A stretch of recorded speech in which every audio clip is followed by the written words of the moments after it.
വലിയ ചാഞ്ചാട്ടങ്ങളിലൂടെയാണ് സ്വർണ്ണവില കടന്നുപോകുന്നത്. പശ്ചിമേഷ്യൻ സംഘർഷവും എണ്ണവിലയിലുണ്ടാകുന്ന വർധനവുമാണ് സ്വർണ്ണവിലയിലും പ്രതിഫലിക്കുന്നത്. നിലവിൽ പുറത്തുവരുന്നത് പുതിയ പ്രവചനം ആഭരണ പ്രേമികളെ സംബന്ധിച്ച് വലിയ ആശ്വാസമാണ്.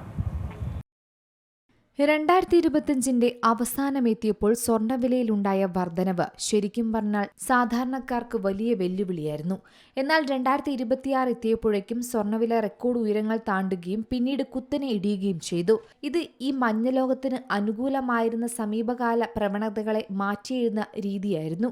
അതിനിടയിൽ റഷ്യ യുക്രൈൻ യുദ്ധവും പടിഞ്ഞാറൻ ഏഷ്യയിലെ സംഘർഷങ്ങളും ഉൾപ്പെടെയുള്ള ഭൗമരാഷ്ട്രീയ അരക്ഷിതാവസ്ഥ സ്വർണ്ണ വിപണിയെ വലിയ തരത്തിൽ ചാഞ്ചാട്ടങ്ങൾക്ക് വഴിവെച്ചു.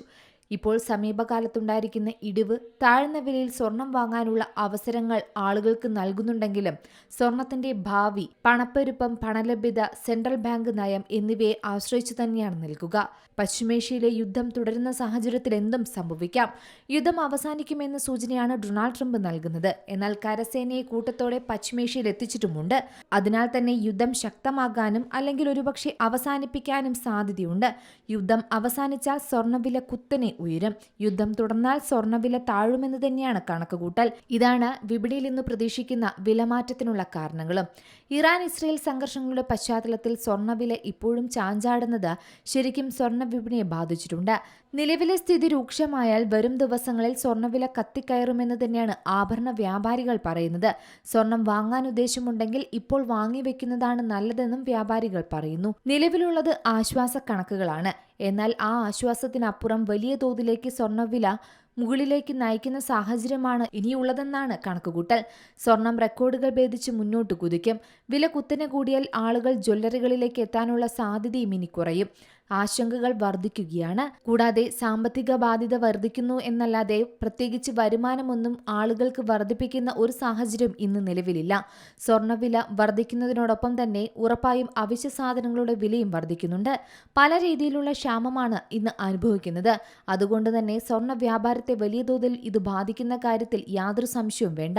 നിലവിൽ തന്നെ സ്വർണ്ണ വ്യാപാരം വളരെ മോശം സ്ഥിതിയിലാണ് കടന്നു പോകുന്നത്. കാരണം ഒരു ദിവസം 1, 2, 3 വട്ടം കൂടുന്നതും കുറയുന്നതും ഉപഭോക്താക്കളെ സംബന്ധിച്ചിടത്തോളം സ്വർണം വാങ്ങുന്നതിൽ ആശങ്കകൾ നിലനിൽക്കുകയാണ്.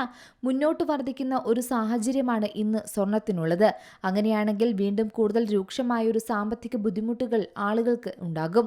അതുപോലെ തന്നെ സ്വർണ്ണ വ്യാപാരവും കൂടുതൽ മന്ദഗതിയിലേക്ക് നീങ്ങും. നിക്ഷേപം എന്ന ലക്ഷ്യത്തോടെയാണ് സ്വർണം നിങ്ങൾ വാങ്ങുന്നതെങ്കിൽ സ്വർണ്ണ നാണയമായിട്ടോ അല്ലെങ്കിൽ ബാറുകളായിട്ടോ വാങ്ങുന്നതായിരിക്കും നല്ലത്. ആഭരണങ്ങളായി വാങ്ങുന്നതിനേക്കാൾ വലിയ ലാഭകരം അതുതന്നെയാണ്. സ്വർണം വാങ്ങാനുള്ള ആളുകൾ എത്രയും പെട്ടെന്ന് തന്നെ വലിയ വർധനവിലേക്ക് പോകുന്നതിന് മുമ്പ് സ്വർണം വാങ്ങിവെക്കുന്നതായിരിക്കും ഉചിതം. വരാൻ പോകുന്ന വിലക്കുതിപ്പിന്റെ സൂചനയായിട്ട് തന്നെയാണ് നിലവിലെ കണക്കുകൾ വിലയിരുത്തുന്നത്. 2026 അവസാനത്തോടെയോ 2027 ആദ്യത്തെയോടെയോ സ്വർണ്ണവില പവന് മാന്ത്രിക സംഖ്യയായ 2 ലക്ഷം രൂപയിലേക്ക് എത്തുമെന്നാണ് സാമ്പത്തിക വിദഗ്ധരടക്കം പലരും പ്രവചിക്കുന്നത്. 1,30,000 വരെ എത്തിയ സ്വർണ്ണവില വീണ്ടും കുതിപ്പ് തുടരുമെന്ന് തന്നെയാണ് കണക്കുകൂട്ടൽ. അന്താരാഷ്ട്ര തലത്തിൽ വലിയ പ്രശ്നങ്ങൾ ഉണ്ടാവുകയും വലിയ തോതിൽ സ്വർണം വാങ്ങിക്കൂട്ടുകയുമൊക്കെ ചെയ്യുമ്പോൾ സ്വർണ്ണവിലയിൽ വിലക്കയറ്റത്തിന് സാധ്യതയുണ്ട്. നിലവിലെ സാഹചര്യത്തിൽ ഈ വർഷം തന്നെ പവന് 1.5 ലക്ഷത്തിലേക്കൊക്കെ എത്തുമെന്ന് തന്നെയാണ് സാമ്പത്തിക വിദഗ്ധർ ചൂണ്ടിക്കാണിക്കുന്നത്. News desk C Malayalam news. ഏറ്റവും പുതിയ വാർത്തകളും വിശേഷങ്ങളും വിരൽത്തുമ്പിലറിയാൻ സി മലയാളം ന്യൂസ് എല്ലാ ഡിജിറ്റൽ പ്ലാറ്റ്ഫോമുകളിലും ലഭ്യം.